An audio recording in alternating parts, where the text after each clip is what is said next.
Good morning, everybody. It is Tim and Tim, and your favorite hosts are back for another episode of the Tim and Tim Show, Tuesdays at 10 in the Making Moves Real Estate Group.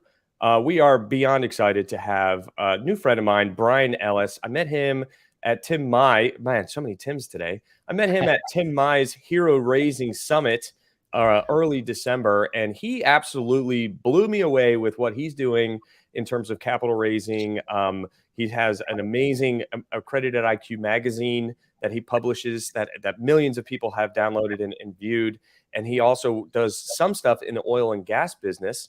I thought he'd be a really great candidate to have on the show today because he really has fine-tuned his craft of raising money and how he's been able to articulate himself well in order to get his pitch across without selling something, right? Bryan Ellis is incredibly gifted with the way that he's able to craft statements and words.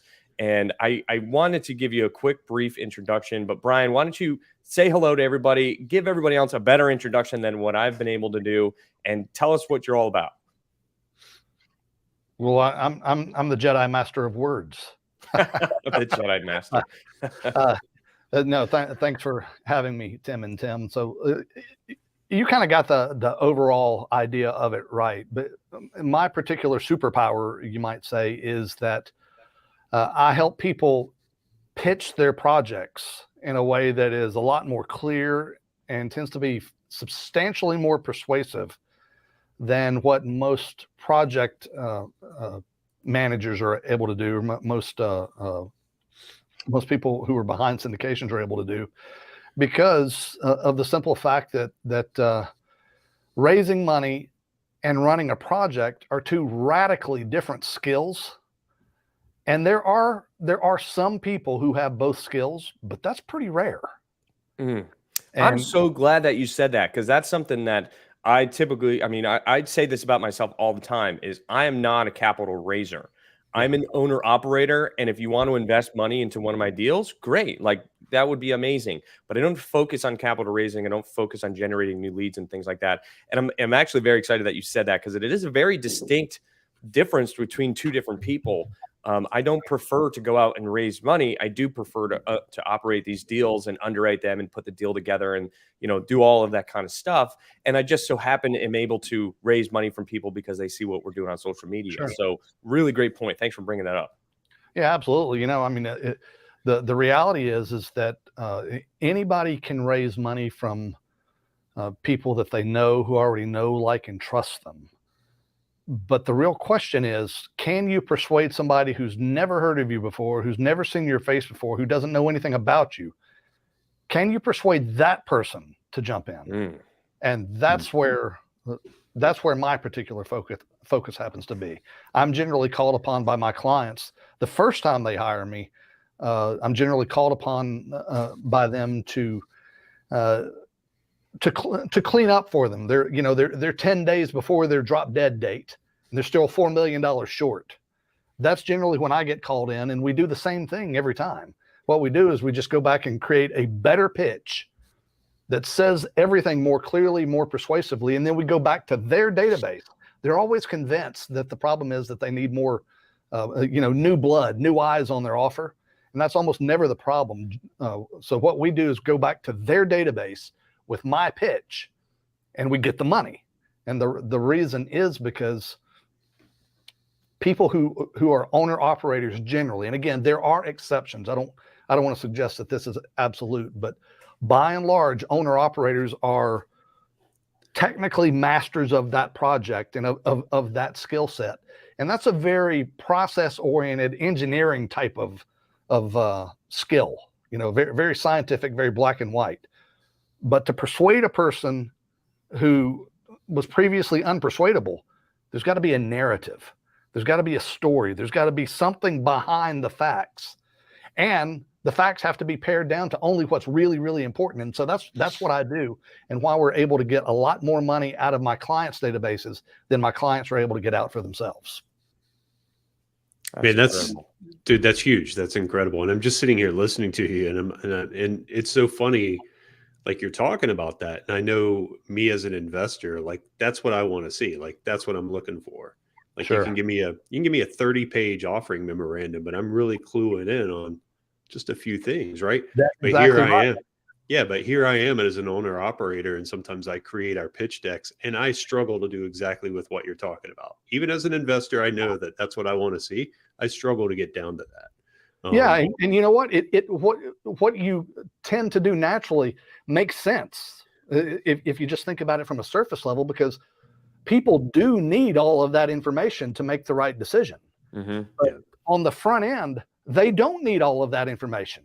What they need is 2 or 3 key pieces of information to decide whether they're really interested in learning the rest.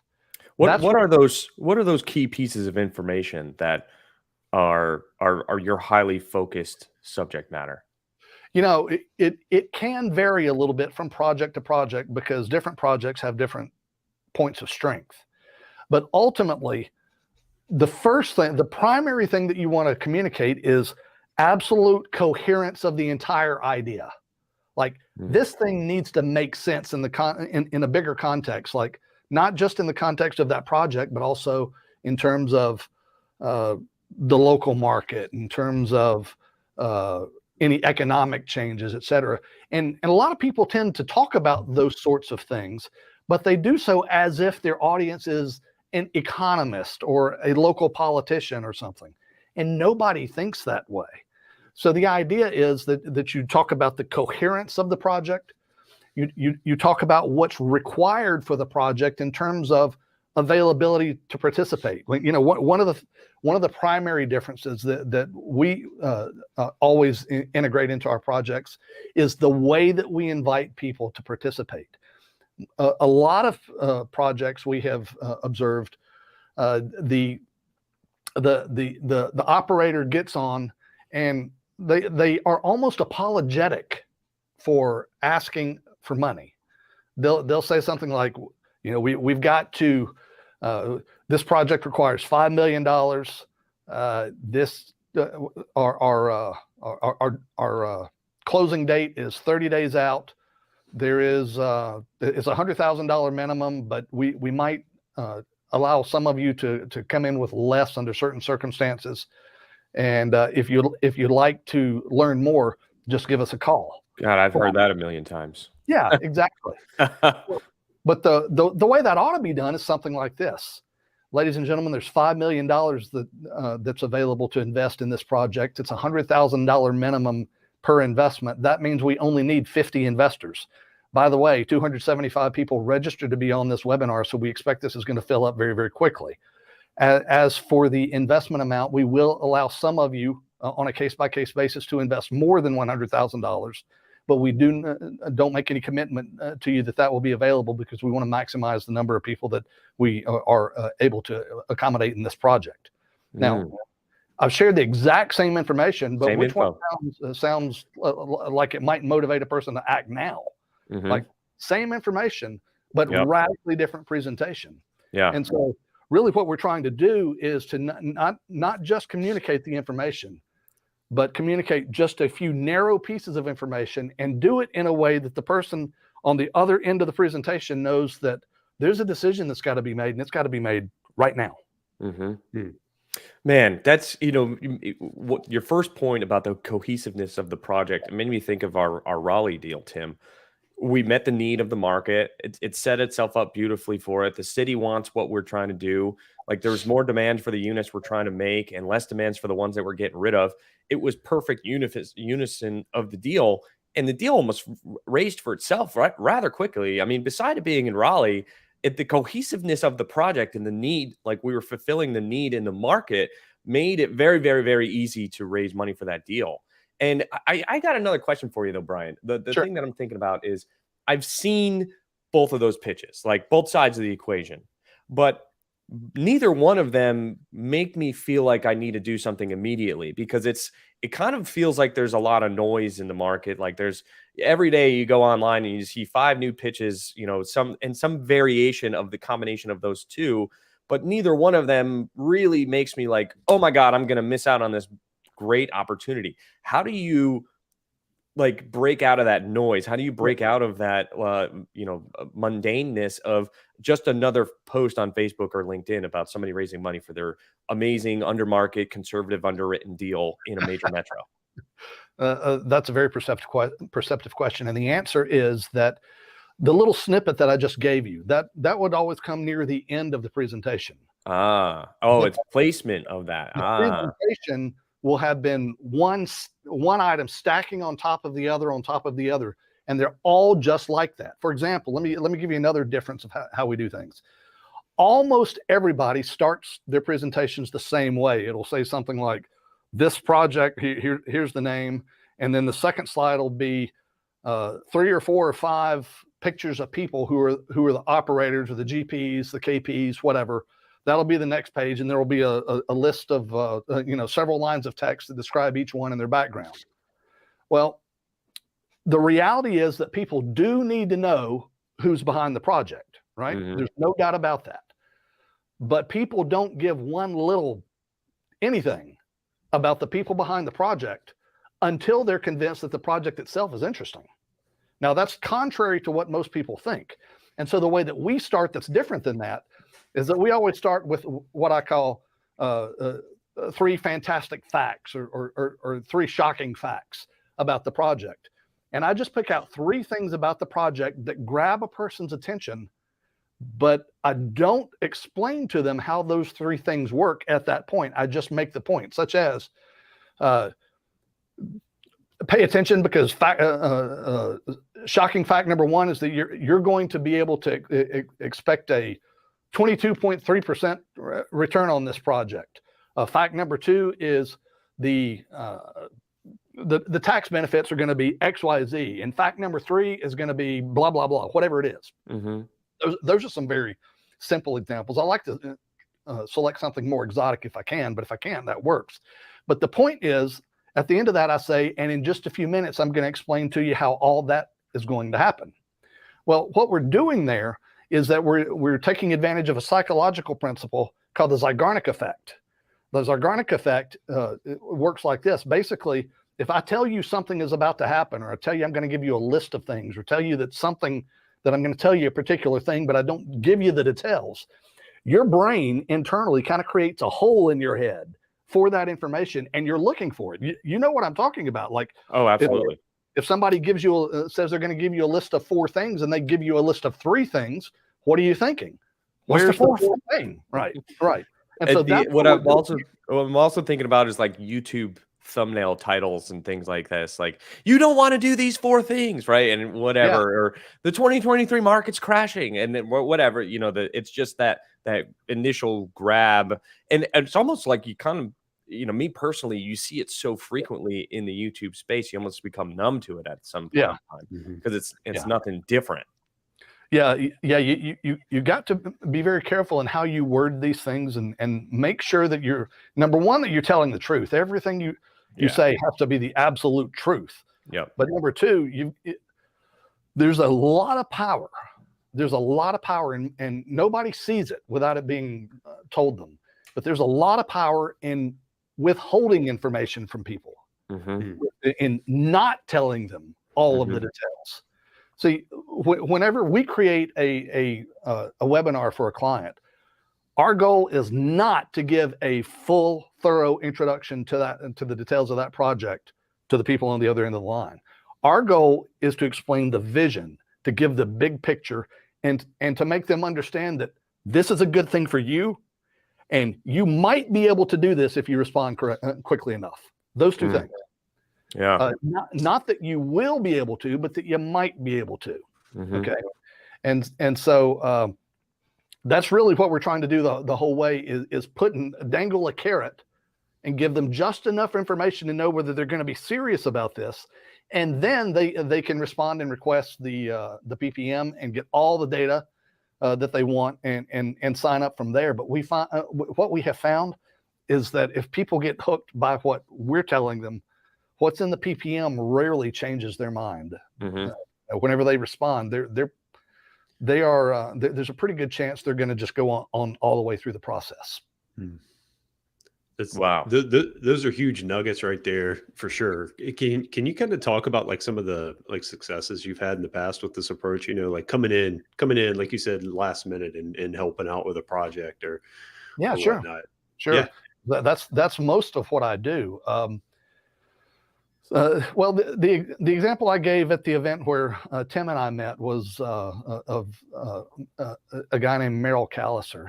He himself is a securities attorney and does a lot of syndications of his own.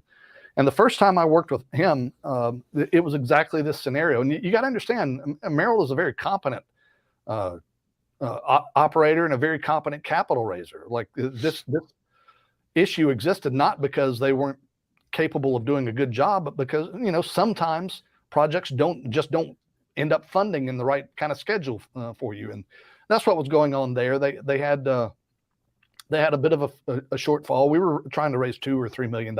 They needed to raise $2 or $3 million, as I recall, and this has been a few years ago. But they brought me in, and it was about 10 days before their drop dead date, and so. To their credit, they did everything I asked them to do. And sometimes clients don't want to do that, but they did everything I asked them to do. I wrote up a series of emails, and that was the first key, is that the emails that I wrote for them got substantially more people on the webinar than they had ever had before, because there is a craft to writing good emails. sure. So I did that for them.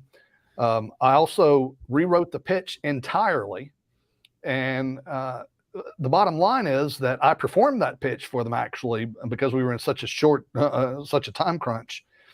And there were so many people who responded to our call to action was to give them a Calendly link so that they could set up an appointment.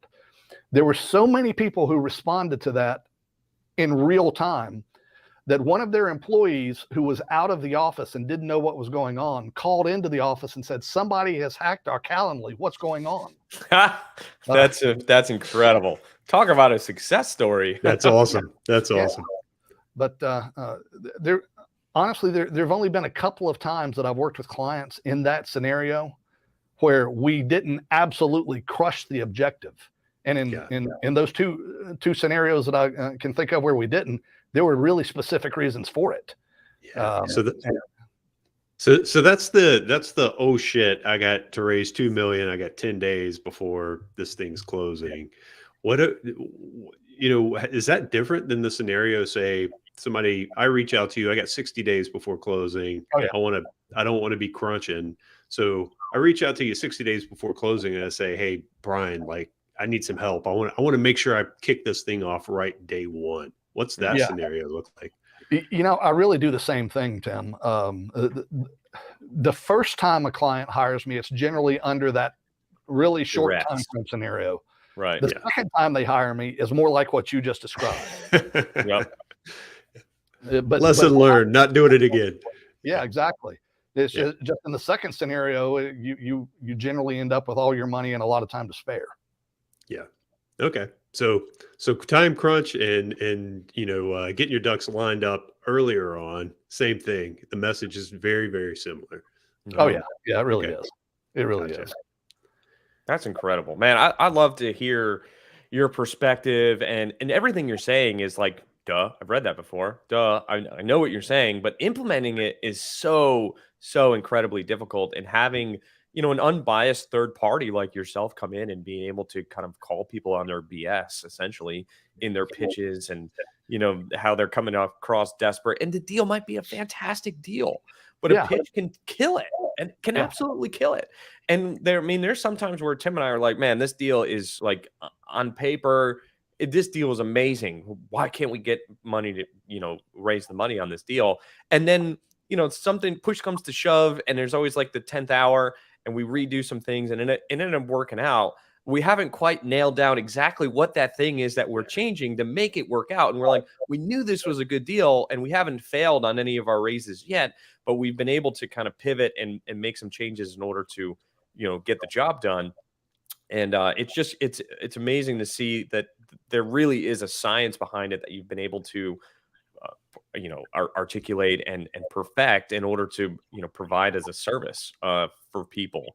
or you're a coach and mentor in some way or another.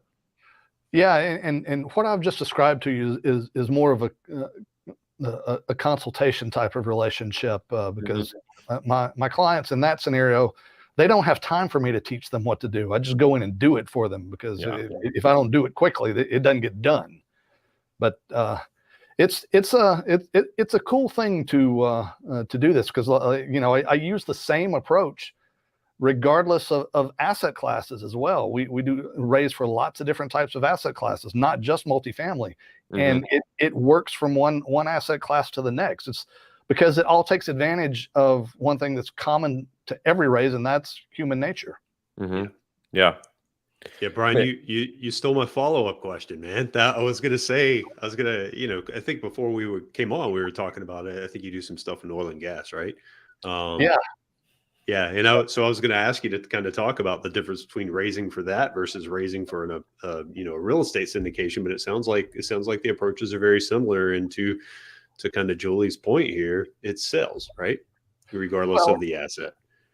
It's sales, but it's more persuasion and proper education. Yeah. And it does matter a little bit from one asset class to the next, because like if you take multifamily versus oil and gas, the safety factor of multifamily is infinitely better. Oh, sure. Than for oil and gas, because the probability of you losing all your money in multifamily is near zero, right? But in oil and gas, that's theoretically possible, no matter how unlikely any given project may be. Sure. So you've got to focus on what like the risk scenarios are different, but the cash flow scenarios are different too. Like the cash flow and the tax scenario is as good as multifamily is on taxes. Like it doesn't compare to oil and gas. So you just bear down where you need to bear down, but the basic approach is the same from one asset class to the next, because at the end of the day, it's people on the other end of the line. And that never changes. Bryan, man, incredibly moving, like awesome. I love it. You've had a ton of success and you're able to help other people have success, but talk to us about how did you get into this field? Like, how did you start to learn? Like, I know you don't just end up where you are. Like, what are some of the things that you learned along the way, some struggles or some difficulties that you came across in order to help define who you are today to make your persuasiveness and your pitch more of a science and more of a success? That really happened out of really embarrassing failure, to be honest. Right. There was a time back in the day when I used to teach seminars about how to do single family real estate investing, and I was pretty good at it. And we would make a pitch at the end of that seminar for my coaching program. And I was pretty successful with that pitch. And so I thought I knew how to sell. Well, I learned the hard way that there's a really big difference between persuading somebody to make a big investment in you after you've had 2 whole days with them versus somebody who didn't know your name 90 minutes ago. And I learned that when I was invited to speak at an event for doctors, where I went to kind of offer my training programs there, and I didn't sell anything, like nothing. And I don't know if you know much about that world, but like if you don't sell well today, you don't get to come back to the next one. Yeah. And so it was embarrassing, it was unpleasant, it was painful, it was a setback for me career wise. But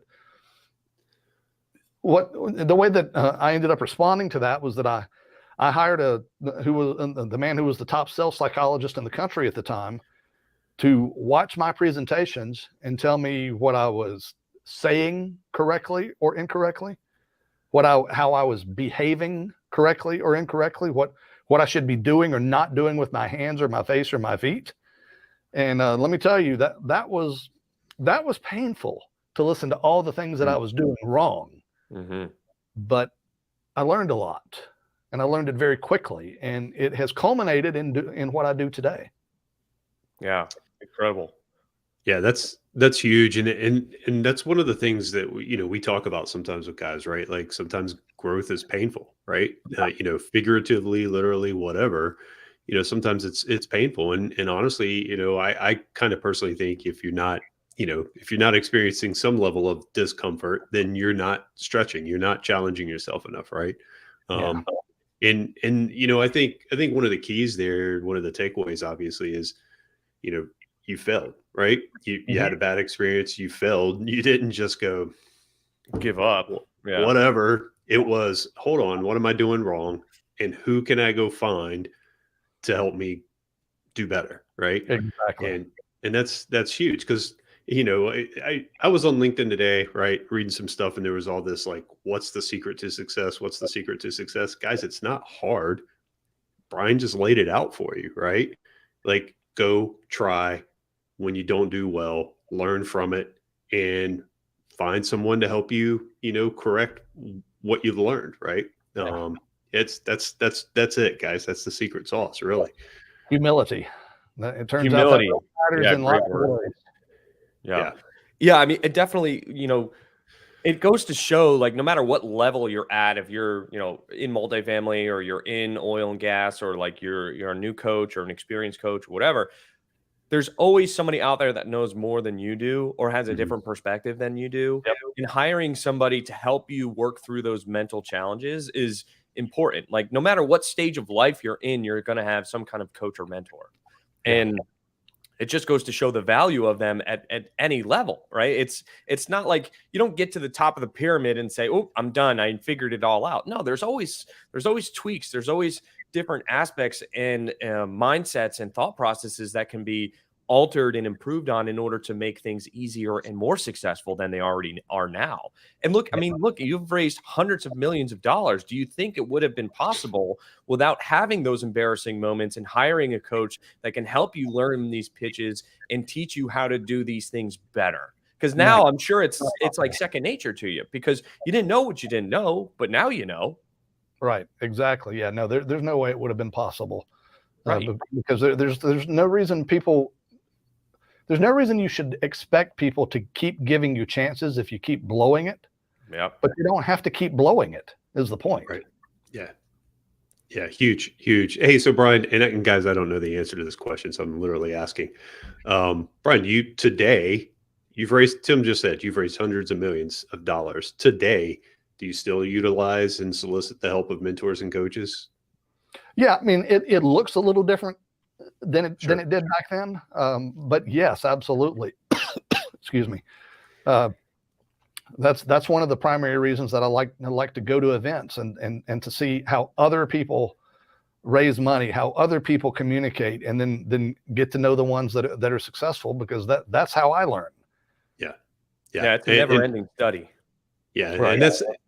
and that's the reason I asked, right? Because I had a feeling just from what you were saying that I knew the answer to that question, although we hadn't talked about it before. But that's one of the biggest things, like Tim and I talk to people about, is like, hey, no matter where you are in your journey, you can always benefit from reading a new book, hiring a new coach, going to an event, learning something new, right? Yeah, absolutely. To me, that's key. I was telling a group at my church that I work with last night, it's the 17th of January right now, and so far this year I've read 9 books. Whoa. And now, granted, 7 of them were like 200-page Chronicles of Narnia books, but the point is that like I read constantly, and it's so valuable to do that, and not just in the how to do it, not just in the how to become persuasive or how to raise more money or how those sorts of niches, but in much broader area. Like, I'm reading a lot of cosmology right now, and the beauty of reading and learning broadly is that there are lots of concepts that transfer beautifully from one area to another and are not being used in multiple areas. And if you can just bring a proven idea over, like, what kind of a massive win is that? You don't even have to prove these ideas. They're just there waiting for you. And then also reading broadly and studying broadly gives you additional types of analogies to draw that will make sense to more people. So Yeah. there's no substitute for continuing to educate yourself. Yeah, oh, sorry, Tim. Just one thing on that is because like I never cease to be amazed at like this connection, right, between highly successful people and how much they read, right? Like I forgot what I was watching, but it's something with Bill Gates, and you know, everything else aside, the guy at least once, multiple times a year, will basically take like a 3 or 4 day stretch and just go to this like boathouse at his property and sit and lock himself in there and just read. He goes with books and he just sits there and reads and takes notes. And here's a guy by all, every measure is extremely successful. He's reached the top of the mountain, right? Yeah. Years ago. Yeah. And he's still doing that today. He still does that today. Right. And my guess is that most guys at his level, that's not unique to him. Right. Exactly. Yeah. It's interesting you mentioned that. I don't know if he still does it, but for a while, Gates would occasionally publish his reading list, and that was that was a great source of content for me to check out as well. I didn't always read all of them, but yeah, exactly that. Like he reads very broadly. It's impressive. Yeah, man, it's incredible to hear how many books you read, and I'm sure this kind of going to segue a little bit into your magazine. How does that reading and that depth of knowledge impact your writing at the magazine? And I'm sure it makes an impact on those people reading it, because they're going to get influenced by your writing, the things that you're intaking. So we're kind of just towards the end here now. So can you tell us a little bit about the magazine and give it a little bit of pitch of that and why people should go sign up and check it out? Sure. Well, I mean, the first thing would be for your viewers, they're welcome to go over and have a complimentary subscription to Accredited IQ. Just go to accreditediq.com and you can set that up that way. But yeah, Tim, really what we try to do is to explain foreign concepts with native language. So most people don't understand, for example, that there in oil and gas, for example, I had an article on the current edition that talks about some of the ways that you can go about minimizing your risk in oil and gas. And one of them was just simply, focus on wells that are a little bit shallower, because there's less opportunity for things to go wrong. Well, you don't even really have to have that explained to you, do you? It just kind of makes sense. Right. So that's what we try to do is pick out a comparison or a way to express an idea that is just fundamentally obvious. Another one was, why not focus on projects where you're putting a well in the middle of a field where there's successful wells all around you? That would probably, I mean, you don't have to have it explained to you, but it would seem that would make your odds of success a little higher, right? Mm-hmm. Well, it turns out that's true.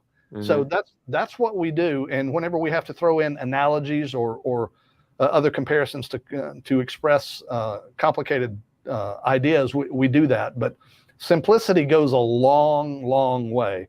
And that's what we try to focus on. Awesome. All right.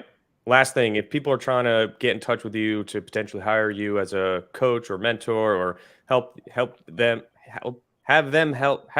them with their pitch and their raise on a deal that they might be working on, how can people get in touch with you? Best way to do it is by email. You see my name there. My email address is Bryan@BryanEllis.com. Bryan@BryanEllis.com. You can also reach me at accreditediq.com. But if you want to reach me by email, just Bryan, Bryan, @BryanEllis.com. Awesome. All right. Incredible, man. I love this. Was super clarifying for me and inspiring. Great. And makes me kind of think about things that we're working on a little bit differently. So I appreciate you spending some time here with us today and everyone that's been listening. Tim, you got anything else for him? No, other than, man, appreciate it. I think I know who my first call is going to be on the next deal that we get ready to do. And hey guys, hey Bryan, I appreciate it, man. This has been awesome. Highly informative for me, for sure. It's been my pleasure. Thank you for having me, guys. I appreciate it. All right. See ya.